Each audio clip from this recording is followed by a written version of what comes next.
I paid off her debt when no one else would. I stayed when her ambition collapsed and mine kept growing. I became predictable so she could feel safe. She called that boring. She replaced me in weeks. She told people I was easy to forget. She never asked what forgetting me would cost. My name is Daniel. I was 36 when everything broke, though at the time it didn't feel dramatic. It felt administrative, like something quietly processed without my signature. I worked as a project manager for a mid-sized construction firm in Austin. The kind of job where you're responsible for things people don't notice unless they go wrong. I was good at it. Calm. Reliable. The same words people used to describe me in my relationship. We had been together for 8 years. Long enough that our routines had names. Sunday grocery runs. Thursday takeout. A shared calendar that lived on the fridge and in our phones. I woke earlier than she did, made coffee, packed lunches when deadlines stacked up. She used to say I made life easier. Over time she said it less. She worked in marketing, freelance, chasing clients and momentum. Some months were great. Others were terrifying. When invoices went unpaid, I covered rent. When her car needed repairs, I transferred money without mentioning it again. I told myself that support wasn't supposed to be loud. That real loyalty didn't keep receipts. What I didn't say out loud was how often I minimized myself to keep her comfortable. I skipped opportunities that required travel because she didn't like sleeping alone. I stopped talking about promotions because it made her feel behind. I learned how to shrink without disappearing. I thought that was love. The imbalance didn't announce itself. Crept in through jokes. Comments at dinner parties about how I was settled, while others were still hungry. A laugh when someone asked if I ever wanted more. She'd squeeze my knee under the table, like an apology disguised as affection. I'd let it go. I always did. The first undeniable crack came on a Tuesday night. I remember because the trash was still by the door. She was on the couch, phone tilted away from me. Not dramatically. Casually. That hurt more. When I asked what she was smiling at, she said, "Just work stuff." Without looking up. Her voice was light. Practiced. I didn't accuse her. I didn't search her phone. I didn't raise my voice. I waited. That was my mistake and my discipline. Over the next weeks she stayed out later. Dressed sharper. Talked about a new circle that understood her energy. I was still paying the bills. Still showing up. Still invisible. The reveal wasn't cinematic. It happened at a friend's birthday dinner. Someone congratulated her on the new guy. The table went quiet. She froze, then laughed it off like a misunderstanding. I watched her eyes flick to mine, calculating. After dinner in the parking lot, she didn't deny it. She corrected the timeline. "It just happened," she said. "I didn't plan it. And honestly, you and I were already stagnant." Stagnant. As if 8 years of consistency were algae. I asked one question. Just one. "Did you tell him I paid off your credit cards?" She looked annoyed. Why would that matter? That was the moment the illusion collapsed. Not because she cheated, but because of what she dismissed. Everything I had been was suddenly irrelevant. She didn't apologize. She explained. She framed it as growth. She said I'd understand later. The confrontation ended quickly because there was nothing to negotiate. She had already moved on emotionally. I was just behind on the paperwork. I didn't beg. I didn't threaten. I asked when she planned to move out.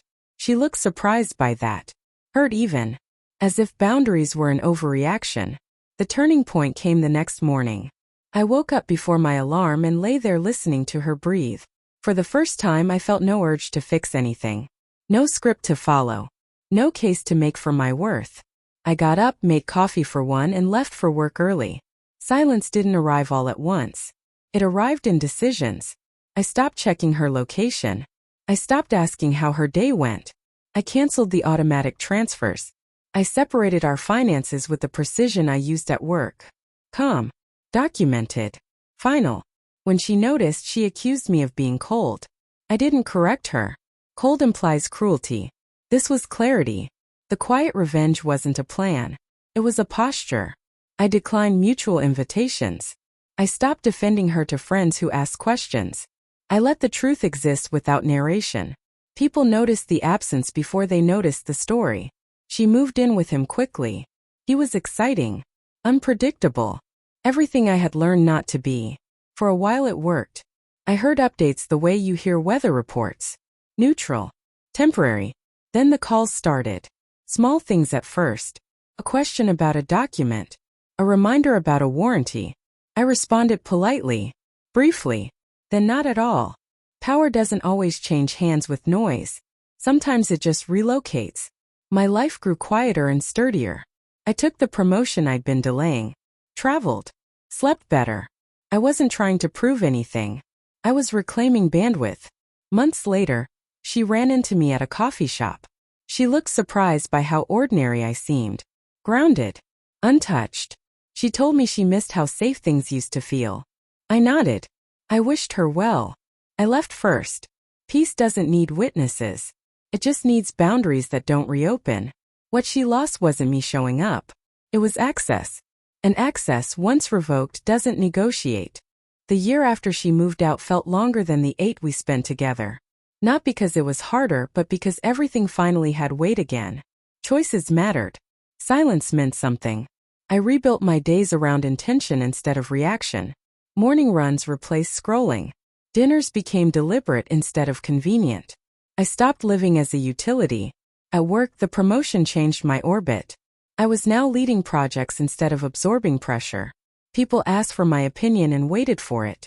I noticed how different that felt from explaining myself to someone who had already decided I was optional. The confidence didn't arrive like a breakthrough. It accumulated. Quietly. The same way neglect once had. Our shared friends adjusted without drama. No one took sides. They didn't need to. Absence speaks fluently. Invitations stopped including both of us. Then they stopped including her. Not as punishment. As logistics. People gravitate toward consistency, and I had become consistent again. She had become unpredictable. The first real test came when she showed up at my door unannounced. I recognized the knock immediately. It carried entitlement. I didn't open it right away. I finished what I was doing, washed my hands, then opened the door with the same composure I brought to client meetings. She looked smaller. Not physically. Structurally. The confidence she wore when she left had thinned. She told me she needed to talk. I stepped outside and closed the door behind me. That mattered. She talked about confusion. About how things weren't what she expected. About how I'd changed. I listened without interrupting. When she finished, she waited. This was the moment she was used to. The moment I would fill the space with reassurance or strategy. I didn't. I'm glad you're figuring things out, I said. I'm not part of that process anymore. She frowned. I'm not asking to get back together. I know, I said. You're asking for access. That landed harder than an argument would have. She left shortly after, frustrated but controlled. I stood there for a minute after the door closed, noticing how steady my hands were. That was new. Weeks passed. Then months. Her calls turned into texts. Then into long messages sent late at night. I didn't block her. I didn't need to. I let the silence do its work. Silence, when chosen, isn't passive. It's a boundary with teeth. I heard through mutual friends that the relationship she left me for had ended. Loudly. Accusations. Broken plans. The excitement had burned through its oxygen. I felt no satisfaction. Just confirmation. Patterns don't disappear because you change partners. They just reveal themselves faster. She tried again after that. This time with nostalgia. Photos. References to inside jokes. Memories framed as invitations. I responded once. One sentence. I'm doing well. Please respect my space. I meant it. And I enforced it. The power shift became obvious in small social moments. At gatherings, people checked in with me, asked about my projects, my travel. When she was mentioned, it was in past tense. Not dismissive. Just accurate. I never corrected anyone. I didn't need to curate my narrative. I lived it. There was one final encounter I didn't anticipate. A professional event downtown. Networking. Panels. Wine that tasted expensive but forgettable.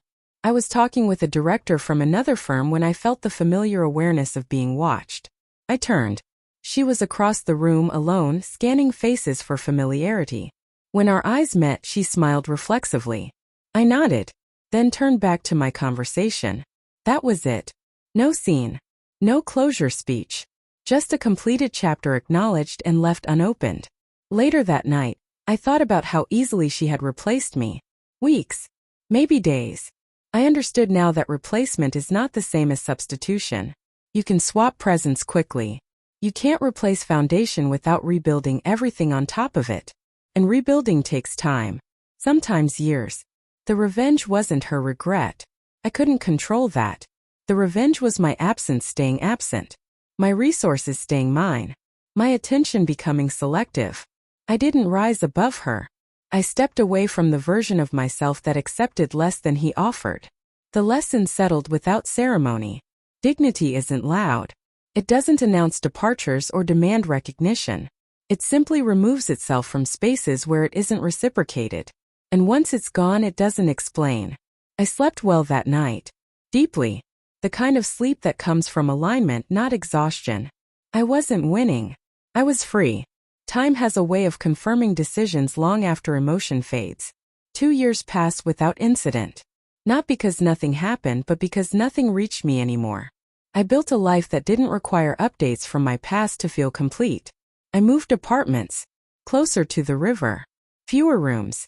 More light. Everything in it had a purpose. Including me. My career stabilized into something I respected. I wasn't chasing titles anymore. I was choosing projects that matched my values. When I mentored younger managers, I noticed how often they confused endurance with loyalty. I corrected them gently. You can stay and still leave yourself behind, I told them. Most nodded. A few understood. I dated eventually. Carefully. Not out of loneliness but curiosity. I learned how to notice early imbalances. Who asked questions? Who listened? Who expected accommodation without offering it? I didn't explain my standards. I enforced them. Quietly. The right people don't argue with boundaries. They recognize them. I heard about her less and less. When I did, it was incidental. A job change that didn't stick. A move that felt rushed. Mutual friends spoke with concern, not judgment. I never joined those conversations. Not out of superiority. Out of closure. My chapter with her was done. I didn't revisit it for commentary. The last message came on an ordinary afternoon. No drama. Just a long paragraph acknowledging mistakes, expressing growth, asking for a conversation. It was well written. Earnest. Late. I read it once. Then again. Then I put my phone down and went for a walk. When I came back, I didn't feel torn. I felt resolved. I replied with honesty that didn't invite negotiation. I appreciate you reaching out. I've moved on. I wish you peace. I meant every word. I also meant the period at the end. She never responded. That was the final exchange. Not because I blocked her. Because there was nothing left to say. Closure doesn't require agreement. It requires acceptance. Sometimes people ask if I regret not fighting harder. If I wish I had demanded more, explained more, proven my value. I tell them no. The moment you have to argue for your place in someone's life, you've already lost it. Love that requires self-erasure isn't love. It's a contract you'll never finish paying off. What she lost wasn't a partner who stayed. It was someone who made staying easier. Someone who absorbed chaos so she could feel free. That kind of presence is invisible until it's gone. And once it's gone, it doesn't return to teach lessons. Let's time do that work. I didn't become colder. I became clearer. I didn't close my heart. I locked the doors that never kept me safe. The revenge was irreversible because it wasn't designed to punish. It was designed to protect. I carry no anger when I think of her now. Just a calm recognition that some people only understand value after access is revoked. By then, understanding arrives alone. If there's a lesson in this, it's simple and durable. Loyalty without boundaries is self-betrayal. Silence, when chosen with self-respect, is not weakness. It's the sound of someone reclaiming their life. She replaced me easily. What she lost took years to understand.